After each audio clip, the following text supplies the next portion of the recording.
Hello friends, हर महादेव। कैसे हो आप सब? मैं अच्छी हूँ, आशा करती हूँ आप भी अच्छे होंगे। और आज रथ यात्रा के मेले की शुरुआत हो चुकी है। तो आज है मेला।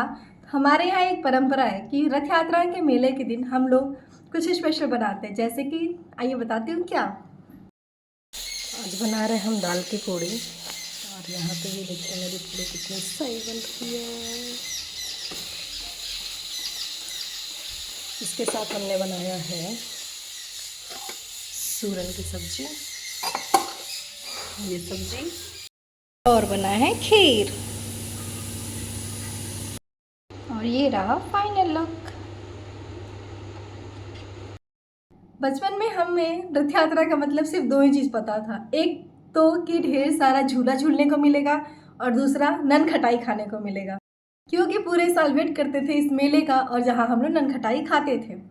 तो ये रथ यात्रा की कहानी बचपन में सिर्फ इतने ही सीमित थी हमारी। लेकिन जब बड़े हुए तो पता चला कि बनारस में एक और बहुत ही पुरानी परंपरा चली आती है, जो होती है काशी नरेश के द्वारा की जाती है। काशी नरेश के द्वारा एक शोभा यात्रा की जाती है। इसमें क्या करते हैं हम, चलिए वीडियो के साथ साथ आपको बताते हैं। रथ यात्रा मेला से कुछ दिन पहले महाराज के द्वारा ऐसा निमंत्रण पत्र जो उनसे जुड़े होते हैं, करीबी होते हैं, उनको भेजा जाता है।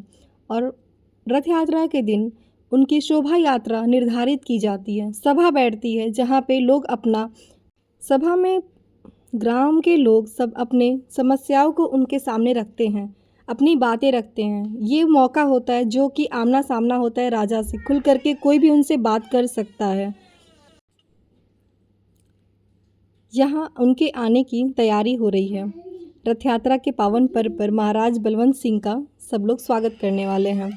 यहाँ पे बहुत हरियाली है, पास में ही एक तालाब है जो वहाँ पे बहुत सारी मछलियाँ बहुत सफाई के साथ रखी जाती हैं।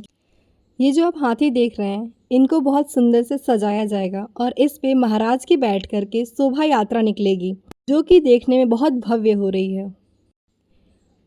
ये परंपरा काफ़ी पुरानी है, सालों 100 साल से तो ज़्यादा ही होगी, मुझे नहीं पता एग्जैक्ट डेट। आपको पता होगा तो कमेंट सेक्शन में ज़रूर बताइएगा। यहाँ पे लोग उनका प्रतीक्षा कर रहे हैं। यहाँ महाराज आएंगे, सब उनको गुलदस्ता देंगे और माला पहना करके उनका स्वागत करने वाले हैं। भीड़ उमड़ रही है और भीड़ होने वाली है। काफ़ी लोगों को रोक दिया जाता है आने से, क्योंकि फिर बहुत बड़ा प्रशासन लगेगा उनको रोकने के लिए। यहाँ हमारे महाराज आ गए हैं, अब आप उनके ग्लिम्स देखिए।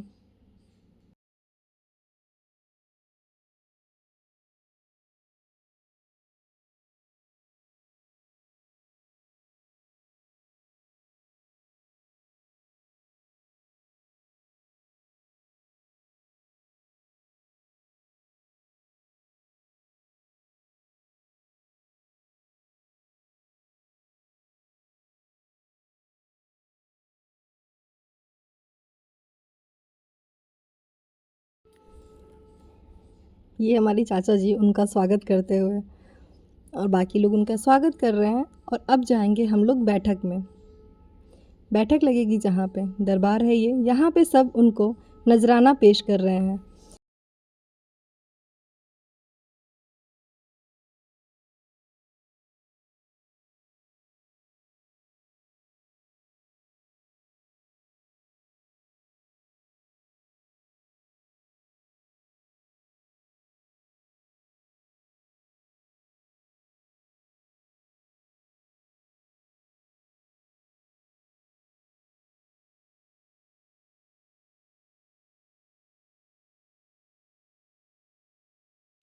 जो महाराज के बगल में खड़े हैं बालक, वो महाराज के पुत्र हैं, जो कि राजकुंवर जी हैं। वो भी महाराज के साथ हर साल आते हैं इस सभा में और शोभा बढ़ाते हैं सभा की।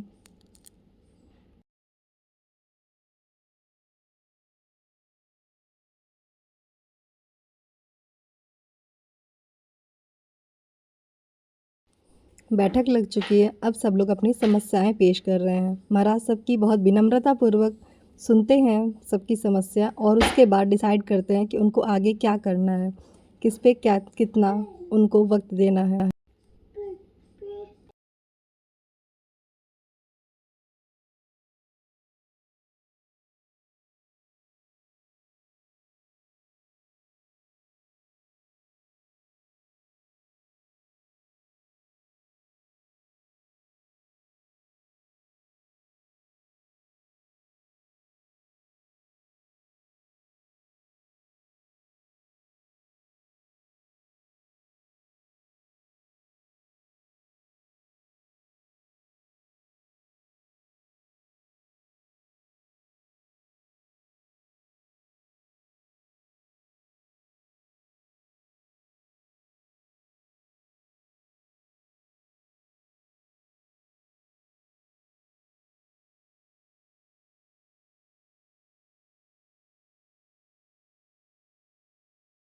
सभा को पूरा होते ही महाराज अब निकल पड़े हैं रथ यात्रा पूजा की तरफ, क्योंकि महाराज जब पूजा करेंगे उसके बाद ही रथ यात्रा आगे बढ़ कर के जाएगी। यहाँ बच्चे बहुत उत्साहित होते हैं, बहुत उनको बस एक झलक देखनी होती है महाराज बनारस की। बच्चे बस ये देखना चाहते हैं कि राजा होते कैसे हैं लेकिन हमारे राजा बिल्कुल विनम्र हैं, ना उनके हाथ में कोई तलवार है ना ही कुछ, वो अपने वाणी से ही सबकी समस्या हल कर देते हैं। और यहाँ रथ यात्रा की अब वो पूजा करने वाले हैं। हमारे यहाँ पूजा चाहे कुछ भी हो, हम लोग बस एक ही नारा लगाते हैं, हर हर महादेव।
पूजा खत्म होते ही अब महाराज हाथी पे बैठ रहे हैं। देखिए वो हाथी इतनी सुंदर हो गई है, अब लग रहा है क्या कि वही हाथी है ये।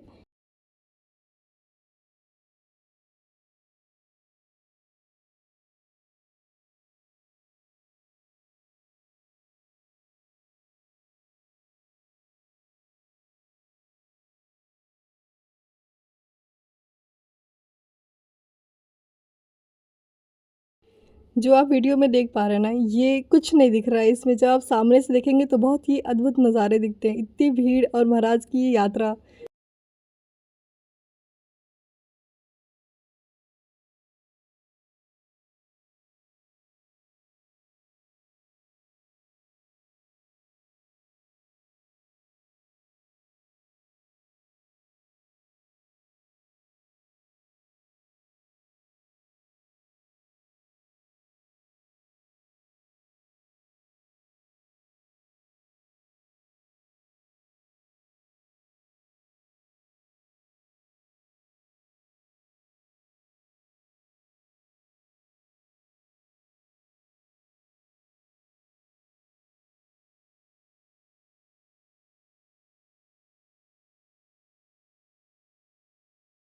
तो ये रही हमारे बनारस की परंपरागत तरीके से मनाई गई रथ यात्रा। आपके शहर में रथ यात्रा कैसे मनाई जाती है मुझे ज़रूर बताइएगा, और हमारे ऑडियंस को भी। तो कमेंट सेक्शन में आप लोग ढेर सारा रथ यात्रा की स्टोरी सुनाइए, और लाइक शेयर सब्सक्राइब करना बिल्कुल ना भूलें। Thank you, take care all, bye bye, हर हर महादेव।